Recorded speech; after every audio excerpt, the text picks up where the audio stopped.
Once upon a time, in a land far, far away, lived a kind and beautiful girl named Ella. She had hair as golden as the morning sun and eyes as blue as the summer sky. Ella lived with her father, who loved her more than anything in the world. They were so happy together. But one day, her father remarried, hoping to give Ella a new mother and 2 new sisters. Her new stepmother seemed nice at first, but soon her true colours began to show. She was cold and cruel, and so were her 2 daughters, Anastasia and Rosella.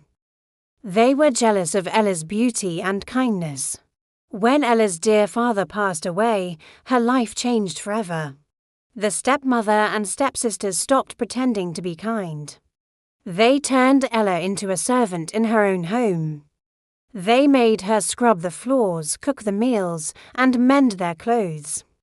She wore old, ragged dresses and slept by the fireplace in the attic. The cinders from the fire would often get on her clothes and face, so her mean stepsisters started calling her Cinderella. It was a cruel name, but Ella never lost her spirit. She remained gentle and kind, dreaming of a better life. Her only friends were the little mice who lived in the walls and the birds who sang outside her window. She would share her small meals with them and talk to them about her dreams. The mice, Gus and Yak, were her closest companions. They adored Cinderella and would do anything to help her. They knew that deep down, behind the soot and rags, was a girl with a heart full of hope. One morning, a special announcement arrived from the royal palace. The king was throwing a grand ball. Every single maiden in the kingdom was invited. The prince was looking for a bride, and this was his chance to meet all the eligible young ladies.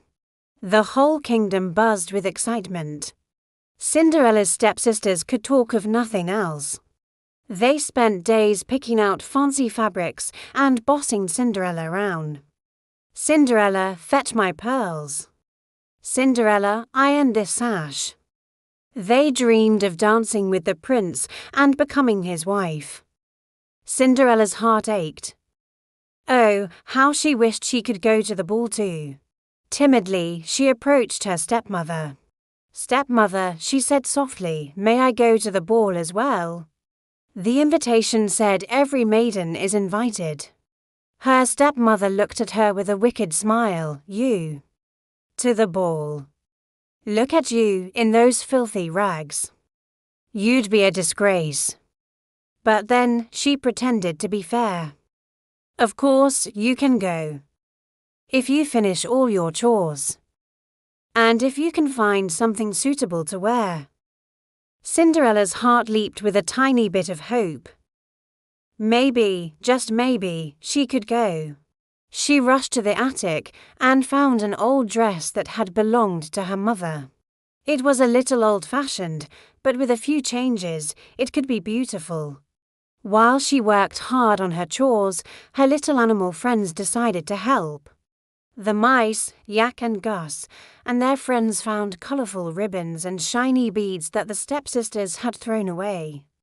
The birds flew in and helped sew them onto the dress.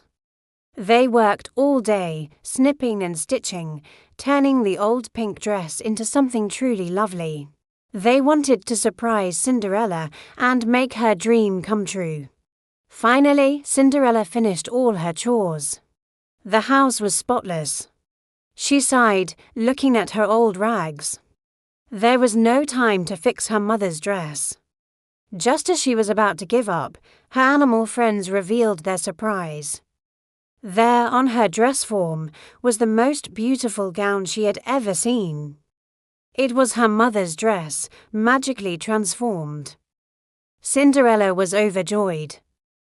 "Oh, thank you," she cried, hugging her tiny friends. "It's wonderful." She put on the dress and rushed downstairs, just as the carriage arrived for her step-family. "Wait," she called out. "I'm ready. Can I go now?" The stepmother and stepsisters stared at her. For a moment, they were speechless. She looked so beautiful. But their shock quickly turned to fury and jealousy. "Where did you get that?" shrieked Drizella, recognizing her old sash. "And those are my beads," yelled Anastasia. In a fit of rage, they lunged at Cinderella. They ripped the sash, tore the sleeves, and pulled off the beads, destroying the beautiful dress until it was nothing but rags again. They laughed cruelly and left for the ball, leaving Cinderella sobbing on the stone steps. Her heart was broken. All her hopes were dashed. She ran into the garden, crying her eyes out. "It's just no use," she whispered to herself. "No use at all. There's nothing left to believe in." But just as she said those words, a shimmering light began to glow nearby. Out of the sparkling light appeared a kind, gentle woman with a magic wand. Now, what's all this?" she asked with a warm smile. "Who are you?" Cinderella stammered, wiping her tears. "I," said the woman, "am your fairy godmother. And I'm here to help you get to the ball." With a wave of her wand and the magic words bibbidi-bobbidi-boo, she began her magic. She turned a pumpkin from the garden into a magnificent, gleaming white carriage. She transformed the mice, Gus and Yak, into powerful white horses to pull it. A horse became the coachman, and a dog became the footman. Cinderella watched in utter amazement. "But my dress," Cinderella said, looking down at her rags. The fairy godmother smiled. "Yes, you can't go in that." With another flick of her wand, Cinderella's torn dress transformed into a breathtakingly beautiful ball gown, shimmering like starlight. And on her feet appeared a pair of delicate, sparkling glass slippers. Cinderella looked like a true princess. She couldn't believe her eyes. "Oh, it's a dream come true," she exclaimed. "Thank you, fairy godmother."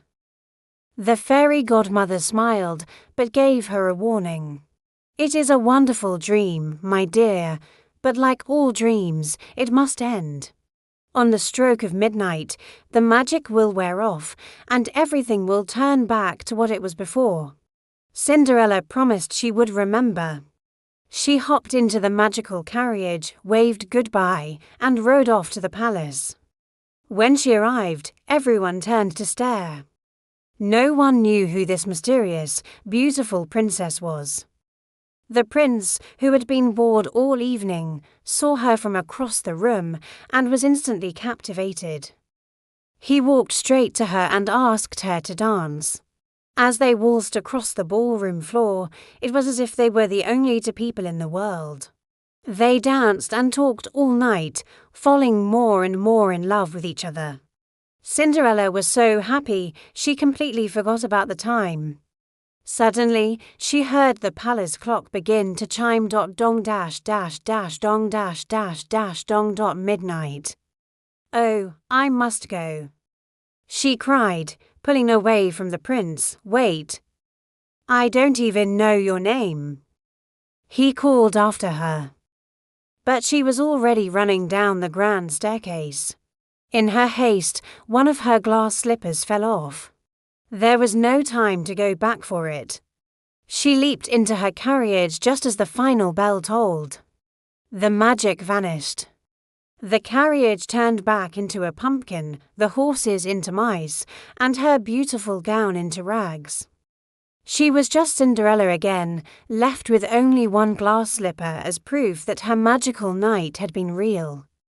The next day, the prince, heartbroken, declared that he would marry the maiden whose foot fit the glass slipper he had found. The Grand Duke travelled all over the kingdom, from house to house, trying the slipper on every girl. Finally, he arrived at Cinderella's home. The stepsisters tried with all their might to squeeze their large feet into the tiny glass slipper, but it was no use. The Grand Duke was about to leave when he asked, "Are there any other maidens in this house?" The wicked stepmother said, "No, there's no one else." But just then Cinderella appeared at the top of the stairs.